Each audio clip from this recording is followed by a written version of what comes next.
তাওহিদ হৃদয় এবার সংবাদ সম্মেলনে এসে আম্পায়ারদের বিপক্ষে ঝেড়েছেন ক্ষোভ। আরও নানান বিষয়ে তিনি সংবাদ সম্মেলনে এসে ক্ষোভ ঝেড়েছেন। তো আমাদের আরো দুই একটা ওয়াইড ছিল যেগুলো ওয়াইড দেয়নি।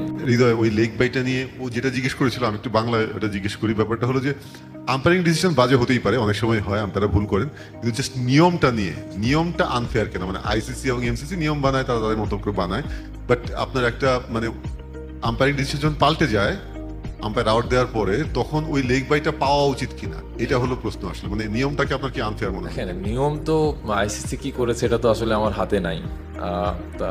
কিন্তু ওই সময় ওই 4টা রান অনেক ইম্পর্টেন্ট ছিল আমাদের জন্য, এবং আমি মনে করি যে আম্পায়ার কল দিয়েছে, আম্পায়ার কল দিতেই পারে, ওরাও মানুষ, ভুল হতেই পারে, কিন্তু আমাদের আরো দুই একটা ওয়াইড ছিল যেগুলো ওয়াইড দেয়নি। তো এরকম ভেন্যুতে খেলা যেখানে রান হচ্ছে, লো স্কোরিং ম্যাচ, সেই জায়গায় একটা দুইটা রান অনেক বড় ফ্যাক্ট। তো আমার কাছে মনে হয় যে ওই 4টা রান বা দুইটা ওয়াইড খুব ক্লোজ কল ছিল, ইভেন আমার আউটটা আম্পায়ার্স কল ছিল। তো আমার কাছে মনে হয়েছে যে এই জায়গাগুলা মানে ইমপ্রুভ করার জায়গা আছে অনেক, এবং আইসিসি যেটা নিয়ম করেছে এটা তো আমাদের হাত নাই।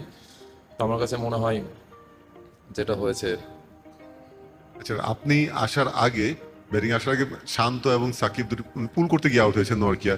ব্যাপারটা এরকম হওয়া উচিত যে দক্ষিণ আফ্রিকার একজন বোলারকেও যদি আপনারা একটু কেয়ারফুলি খেলতে চান, তাহলে সেটা হওয়া উচিত নরকিয়া। মানে যেভাবে তিনি বল করেন, যে ফর্মে আছেন, তার যে পেস, তো সেখানে আপনি ওদের দুইটা শটকে, এটা ক্যাপ্টেন বললে ভালো হতো, বাট যেহেতু আপনি এসেছেন দলের প্রতিনিধি হয়ে, ওই দুইটা শটকে আপনি কিভাবে দেখছেন বা এক্সপ্লেন করছেন?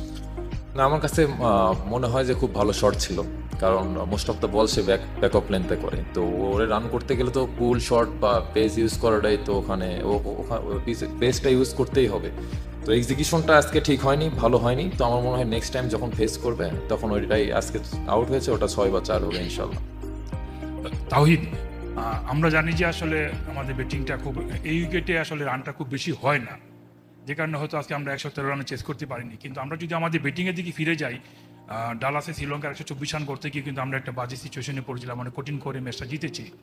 আমার যে প্রশ্নটা দুইটা, যে এই দুইটা ম্যাচেই কিন্তু আপনার ব্যাটিংয়ের সাথে সম্পূর্ণ মিলে না, আপনার ব্যাটিংটা ছিল সম্পূর্ণ ডিফারেন্ট, যে রান করা যায় দুটা ম্যাচে আপনি একটু অপোজ করা, কিন্তু সেখানে যদি আপনার মতো দু একজন ব্যাটসম্যান দাঁড়িয়ে যেতেন হয়তো আজকে ম্যাচটা জিততে পারতাম। তো আমার প্রশ্ন যেটা হলো যে আপনি যেখানে পারছেন অর্থনৈতিক পারছেন না, কারণটা কি? আর 2 নম্বর হলো আসলে এই ব্যাটিং লাইন নিয়ে আসলে আমাদের আসলে সুপার হিটে যাওয়ার মতো দল কিনা আমার কাছে মনে হয় যে শুধু সুপার এইটে যাওয়ার মতো দল না আমরা সেমিফাইনাল ফাইনাল খেলার মতো দল, এটা আমি বিলিভ করি। এটা আমার কাছে এই বিশ্বাস আছে। হ্যাঁ, আপনি যেটা কোশ্চেন করেছেন, ব্যাটসম্যানরা রান করছে না, আর প্রত্যেকটা ম্যাচে আপনি যদি সব টিমের খেয়াল করে দেখেন, প্রত্যেকটা ম্যাচে সবাই রান করে না, একজন দুইজন তিনজনই খেলে। টি-20 শর্টার ফরম্যাট খেলা, এখানে 11 জনই খেলে না, 2-3 জন খেলে।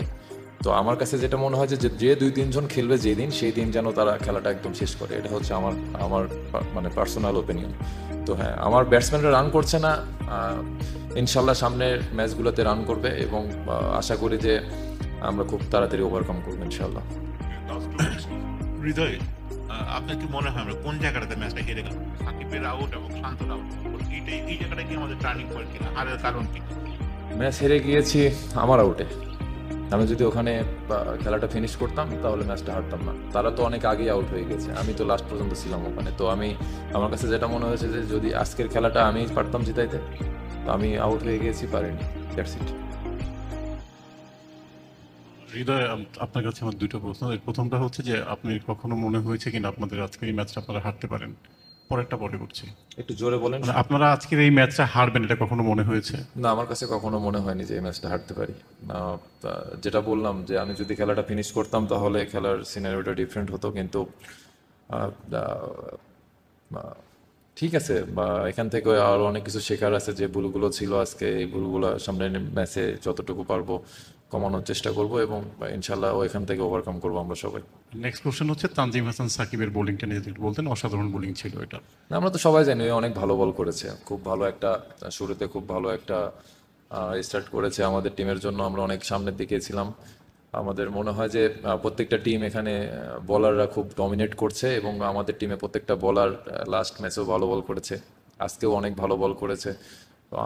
আমাদের যে জায়গাগুলো এখন একটু ইমপ্রুভ করতে হবে, আশা করি যে ওই জায়গাগুলো নেক্সট ম্যাচে ইমপ্রুভ করবো ইনশাল্লাহ। About the wicket. We could be tricky. You saw the last couple of matches is here. Every match was lowest scoring match, so we have to add up.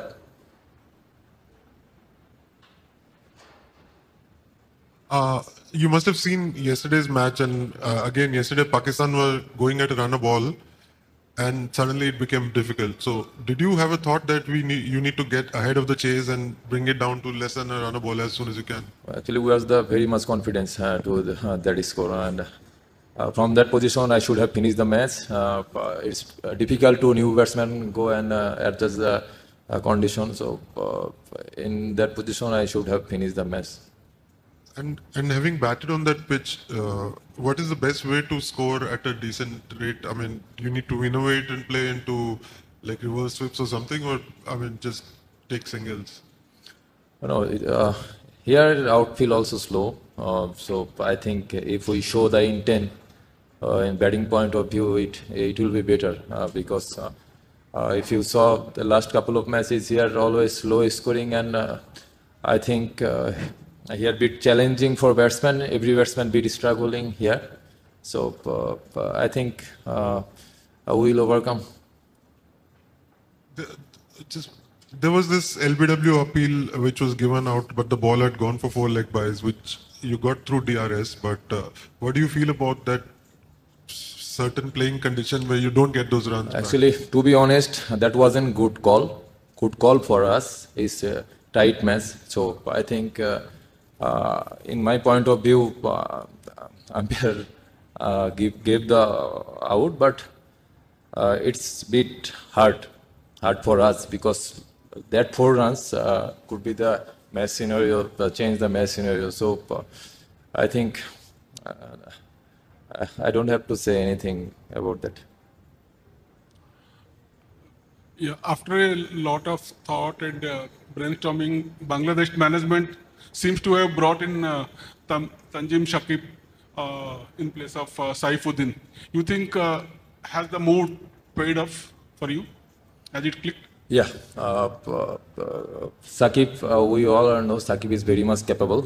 So we trust him, and also last couple of months, couple of matches, he bowled really well, and he's very clear mind. And today also he bowled really well. He changed the match, and yeah, that was good decision for us.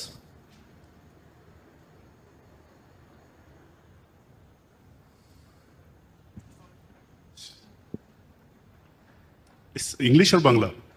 আচ্ছা, হৃদয়, আপনার personal একটা জিনিস জিজ্ঞেস করতে চাই যে এই শ্রীলঙ্কার সঙ্গে খুব লো স্কোরিং ম্যাচ ছিল, আর এখানে তো উইকেট এত ডিফিকাল্ট, তো the way you batted it doesn't seem like difficult. এখানেও আপনার রানে বলের চেয়ে বেশি, 34 বলে 37। আপনার ব্যাটিং অ্যাপ্রোচটা আসলে কি ছিল? আমি যখন ব্যাটিং করি, আমার টার্গেটই থাকে যে আমি ইন্টেন্টের সঙ্গে ব্যাটিং করব। রানের খেলা, মাথায় প্ল্যানই থাকে রান কিভাবে রান করতে পারি, সিচুয়েশন যেমনই হোক না কেন। হ্যাঁ, কিছু সময় টাফ সিচুয়েশন ফেস করব, আর ম্যাচের ডিমান্ড অনুযায়ী ট্রাই করি যে ওইভাবে এক্সিকিউশন করার জন্য। আর এখানে এই উইকেটে যদি দেখেন, অনেক বড় বড় ব্যাটসম্যানও রান করতে পারেনি বা রান করছে না, বা স্ট্রাইক রেট অনেক হাই, এমন কেউ এখানে নাই আমার দেখা মতো। তো এই উইকেটটা টোটালি একটু ডিফারেন্ট উইকেট। তো এখানে যেভাবে আমরা ব্যাটিং করেছি, শুরুটা ঠিকঠাকই ছিল, মাঝখানেও ভালো ছিল, শুধু ফিনিশটা শেষ করতে পারিনি। আমার কাছে যেটা মনে হয়েছে, ওই জায়গায় যদি আমি খেলতাম বা আমি খেলাটা ফিনিশ করতাম, তাহলে হয়তো বা সিনারিওটা আলাদা হতো। তো দর্শক, আপনারা জানাতে পারেন যে বাংলাদেশের বিপক্ষেই কেন এরকমটা হয়। আমি তো শুধু জানতাম যে ইন্ডিয়ারাই সির্ফ বাংলাদেশের বিপক্ষে এরকমটা করে, অথচ এখন দেখছি সাউথ আফ্রিকার বিপক্ষেও বাংলাদেশের বিপক্ষে এরকমটা হয়েছে, এরকম ডিসিশন এসেছে। তো বাংলাদেশের বিপক্ষে কেন এরকম হয়, বাংলাদেশের বিপক্ষে এরকম ডিসিশন কেন আসে, সেটা জানাতে পারেন। আর একটা জানাতে পারেন যে তাওহিদ হৃদয় থাকলে কি ম্যাচটা ফিনিশিং দিতে পারতেন।